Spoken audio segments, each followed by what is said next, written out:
नागपुर में हुए महाल दंगे का मामला, तथ्य संशोधन समिति की बनाई रिपोर्ट, पत्रकारों ने रिपोर्ट पर खड़े किए कई सवाल। 17 मार्च 2025 को नागपुर शहर के महाल परिसर में कुछ समाज कंटकों द्वारा निर्माण किया गया धार्मिक तनाव तथा हिंसाचार की घटना, ये दोनों घटनाएं निश्चित रूप से पूर्व नियोजित थी। इस घटना ने न केवल शहर के सामाजिक धार्मिक सौहार्द पर बल्कि नागरिक सुरक्षा व्यवस्था पर भी गंभीर प्रश्न चिन्ह खड़े कर दिए हैं।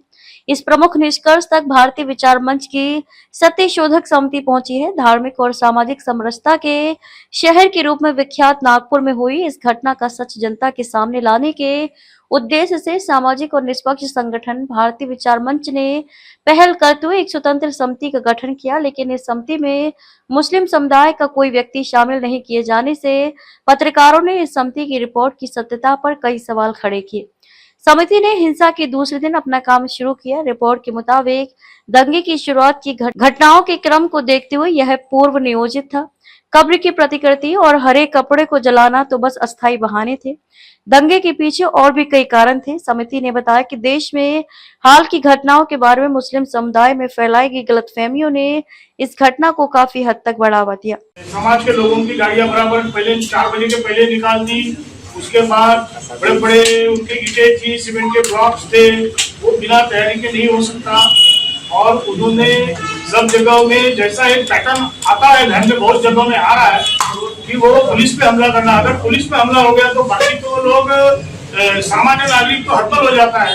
वो इसमें भी हुआ है और उसमें लगभग 34 के ऊपर पुलिस जख्मी हुए हैं और उनको लोगों ने, नागरिकों ने अपने घर में छुपाया है और वो सब उनकी मुलाकात हमने इसमें डाली है, अलग अलग प्रतिक्रिया डाली है। तो उसमें से आपको ध्यान में आ जाता है कि इसमें गुप्तचर संस्था का अधूरा काम, पुलिस की जो सफाई है वो कम गिर गई, इसलिए वो लोगों के फोन उठाए नहीं और वो समय पे गए नहीं।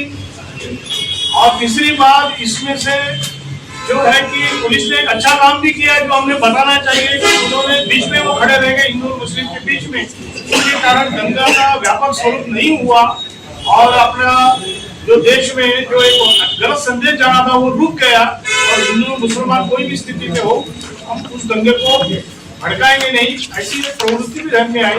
और सीसीटीवी कैमरा से लेकर संवैधानिक नियम पालन सब समाज ने करना चाहिए। वो आज वो ऐसा विषय है कि उस विषय को हम बोलने से हमको लगता है कि हम एक तरफा बोल रहे हैं, लेकिन उसको आप पूछिए ना, आप हेलमेट क्यों नहीं पहनते, आप 3 लोग रोज गाड़ियां क्यों चलाते, फुटपाथ पर गाड़ियां क्यों रखते हो, लोगों को चलने के लिए जगह नहीं है। तो ये सब जिनका काम है उन्होंने करना चाहिए और जिसका ये पालन नहीं करते उनको संविधान की भाषा सिखानी चाहिए, उनको संवैधानिक पालन सिखाना चाहिए। शस्त्र लेकर दंगा नाच करना उनको क्या बताता है, किसने किया, उस पर आप डालो ना, अपराध डालो, विश्व हिंदू परिषद है, बजरंग दल पे 50 केस डालो, उनके पीछे लगो ना। आप सामान्य नागरिक को दिया और सामान्य नागरिक के 20 से 25 इंटरव्यू पे छपे, आप देखिए उसमें कैसा हुआ है। तो 61 जो हमने अलग अलग प्रकार के जो सुझाव भी दिए हैं कि वो सुझाव के आधार पर अगर कोई भी सरकार, राज्य सरकार भारत की अगर चलेगी और केंद्र शासन भी चलेगा तो मुझे लगता नहीं कि कहीं दंगा हो। सत्य शोधन समिति की ये रिपोर्ट सांसद, विधायक, सभी मंत्री और प्रशासनिक अधिकारियों को दी जाएगी, जिससे भविष्य में इस तरह की घटनाओं को रोकने के लिए और इस मामले से जुड़े आरोपियों पर कड़ी सजा मिलने हेतु मदद हो सके। कैमरामैन सचिन के साथ सनी भोंगाडे, शंखनाद न्यूज, नागपुर।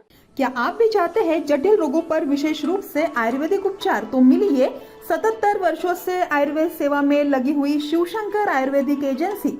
अनुभवी वैद्य डॉक्टर, सभी प्रसिद्ध कंपनियों की दवाइयाँ और सभी प्रकार की जड़ी बूटियों और रोग प्रतिकारक शक्ति बढ़ाने के लिए कई प्रकार की दवाइयाँ प्राप्त करने का एकमात्र विश्वसनीय स्थान। हमारे यहाँ सभी प्रतिष्ठित कंपनियों की दवाइयाँ उपलब्ध है। समय सुबह 10 बजे से रात 9 बजे तक, तो फिर इंतजार किस बात का। महाजन मार्केट के पास, टेम्पल बाजार रोड, सीताबर्डी, नागपुर। 8605245080 9112079000।